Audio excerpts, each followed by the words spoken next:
नमस्कार दोस्तों, मैं हर्ष ज्ञानास में आप सभी का स्वागत करता हूं। भारत सरकार द्वारा एक बड़ा कदम लेते हुए हमारे आने वाले प्रोग्राम जो एमका है, एमका फाइटर जेट है, जो कि एक फिफ्थ जनरेशन फाइटर जेट होगा।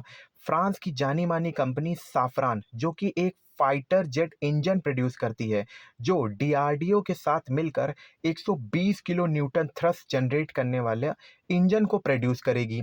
मैं आपको बता दूं, 2023 में भी इस सिग्निफिकेंट डील के लिए बातचीत चल रही थी, लेकिन अब फाइनली इस पूरी डील को क्लियरेंस दे दी गई है। इन सभी बातों को विस्तार से जानेंगे। उससे पहले अगर आपने हमारे चैनल को सब्सक्राइब नहीं किया है तो सब्सक्राइब कर बेल आइकन दबा दीजिए, जिससे हमारी वीडियो की अपडेट आप तक सबसे पहले पहुंच सके। नाउ वीडियो की शुरुआत करेंगे। फोन की स्क्रीन पे आपको दिख रहा होगा, India to hold IPR for indigenous 120 kilo newton engine Safran. मैं आपको आईपीआर बता दूं, आईपीआर इंटेलेक्चुअल प्रॉपर्टी राइट होता है। जैसे अगर कोई फाइटर जेट कंपनी कोई फाइटर जेट प्रोड्यूस करती है और जो भी वो प्रोसेस से वो फाइटर जेट बनाती है, उसका वो पेटेंट कराती है। और पेटेंट जब किसी फाइटर जेट का हो या किसी भी प्रोडक्ट का पेटेंट हो जाता है, तो वो उसका आईपीआर हो जाता है, इंटेलेक्चुअल प्रॉपर्टी राइट हो जाता है। जैसे आपने देखा होगा कि एक देश किसी दूसरे देश को फाइटर जेट तो बेच देता है, लेकिन उसका इंटेलेक्चुअल प्रॉपर्टी राइट नहीं बेचता। क्योंकि अगर वो उसे इंटेलेक्चुअल प्रॉपर्टी राइट दे देगा, तो वो देश उसकी बगैर इजाज़त को वो चीज़ प्रोड्यूस कर पाएगा। और कहीं ना कहीं जब वो खुद प्रोड्यूस कर पाएगा, तो उसे उस देश की ज़रूरत ही नहीं होगी। इसलिए यह आईपीआर नहीं दिया जाता है। लेकिन मैं आगे भी आपको बताऊंगा कि फ्रांस द्वारा भारत को लेते हुए इस आईपीआर में क्या कहा गया है। और जैसे कि आपने कोई चीज़, मैं आपको फिर से एक आईपीआर का एक एग्जांपल बता दूं। जैसे आपने कोई भी चीज़ प्रोड्यूस किया, उसका जो पूरा प्रोसेस किया, उसको पेटेंट कराया, तो ये पूरा आपका आईपीआर हो जाता है। आई होप आप आईपीआर के बारे में समझ पाए होंगे। नाउ इस डील को भारत द्वारा फ्रांस से की गई इस पूरी डील को डिटेल में जानेंगे। अगर मैं आपको बता दूं, साफरान द्वारा इस इंजन को डीआरडीओ के साथ मिलकर प्रोड्यूस किया जाएगा। इंजन डीआरडीओ के गैस टरबाइन रिसर्च एस्टैब्लिशमेंट और साफरान के संयुक्त प्रयोग से इसे विकसित किया जाएगा। इसकी एबिलिटी मैं आपको बता दूं तो 120 किलो न्यूटन ये थ्रस्ट जनरेट कर पाएगी। और फाइनली इस कंपनी ने एक बड़ा-सा ऐलान कर दिया है, जिसको आप सुन कर के भी सोचेंगे कि हाउ टू ये कैसे, मतलब कर दिया इन्होंने। इन्होंने ये कहा है कि हम 100% टेक्नोलॉजी ट्रांसफ़र करेंगे। और तो और उन्होंने ये तक कह दिया कि हम भारत को इसका आईपीआर भी देंगे।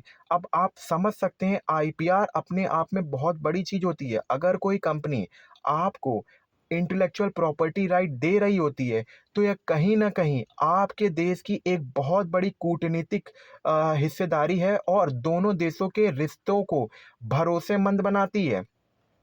मैं आपको बता दूं, जब पीएम मोदी फ्रांस गए थे, तब उनका भव्य वेलकम हुआ था।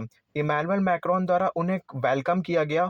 और तो और जब वो गए थे, तब उनको वापस छोड़ने भी गए थे। क्योंकि विरोधियों द्वारा जब एक इंसिडेंट हो गया था उस समय, कि मैक्रोन साहब ने मोदी जी को हैंडशेक नहीं किया था। तो विरोधियों द्वारा काफ़ी हा हल्ला मचाया गया, जिससे उन्होंने कहा कि उनका कहीं ना कहीं इंसल्ट कर दी। तो इसीलिए मैक्रोन साहब मोदी जी को बाद में छोड़ने भी आए थे। फ्रांस जो है वो लगातार इंडिया की तरफ अप्रोच कर रहा है, और करे भी ना क्यों ना। क्योंकि भारत, हम सब जानते हैं कि भारत इस समय सेकंड नंबर का हथियार आयातक देश है। पहले यूक्रेन था, मैं मानता हूँ, लेकिन इस समय भारत जो है वो नंबर सेकंड का सबसे ज़्यादा हथियार आयात कर रहा है। और फ्रांस द्वारा ये कोशिश रहेगी कि क्यों ना भारत के इतने बड़े बाजार में अपनी धमक मचाई जाए। क्योंकि हाल ही में आपने देखा होगा कि भारत ने फ्रांस के राफेल मरीन फाइटर जेट 26 ये फाइटर जेट खरीदे गए हैं भारत सरकार द्वारा। तो फ्रांस जानता है कहीं ना कहीं कि भारत अमेरिका के हथियारों को नहीं ले सकता। और अगर भारत अमेरिका के हथियारों को लेता भी है, तो वो उन्हीं हथियार को चुनता है जो कि वॉर पोजीशन पर अहम रोल ना निभाएं। जैसे कि अमेरिका का F-35 फाइटर जेट है, भारत इन्हें लेने से मना कर चुका है, क्योंकि भारत कहीं न कहीं जानता है कि अगर वॉर कंडीशन हो गई, तो सबसे पहले इस फाइटर जेट को एक्टिवेट कोड हमको अमेरिका से माँगना पड़ेगा। उसके लिए पहले हमको अमेरिका की इजाज़त लेनी पड़ेगी कि हम उस देश पर अ लड़ाई करें कि ना, इस फाइटर जेट का यूज़ करें कि ना करें। और अमेरिका अगर इजाज़त दे देता है तो सही, नहीं तो फिर ये आपके लिए एक कबाड़े से ज़्यादा नहीं होंगे।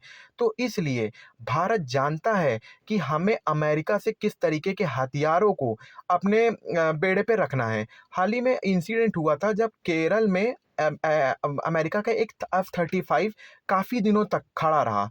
मैं आपको पूरा इंसिडेंट बता दूँ, भारत और यूके के बीच में एक अभ्यास हुआ था। जिसमें F-35 में तकनीकी खराबी आ जाने के कारण इसे केरल के एयरपोर्ट में उतारा गया।